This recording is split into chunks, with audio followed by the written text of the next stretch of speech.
Top quality और consistent performance के लिए सिर्फ सिल्वर पंप्स एंड मोटर्स, नाम याद रखना। રાજ્યમાં ફરી ટ્રેન ઉથલાવવાનો પ્રયાસ કરવામાં આવ્યો। બોટાદના કુંડલી ગામ નજીક રેલવે ટ્રેક પર આ ઘટના બની છે। રેલવે ટ્રેક પર 4 ફૂટનો પાટાનો ટુકડો ઊભો કરતા ટ્રેન બંધ પડી। ઓખાથી ભાવનગર જતી ટ્રેનનું એન્જિન બંધ થયું।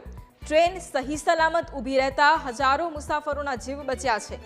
બોટાદ એસપી, ડીવાયએસપી, રેલવે અધિકારીઓ અને રેલવે પોલીસ ઘટના સ્થળે પહોંચી અને તપાસ પણ હાથ ધરી છે।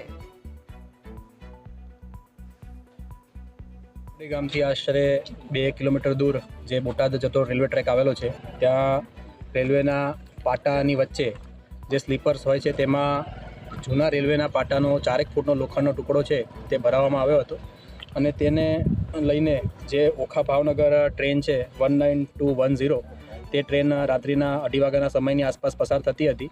તેનું એન્જિન આની સાથે અથડાયેલ અને જેથી તે જગ્યા ઉપર બંધ થઈ ગયેલ હતા। ત્યારબાદ રેલ વ્યવહાર છે તે પૂર્વવત થઈ ગયેલ છે।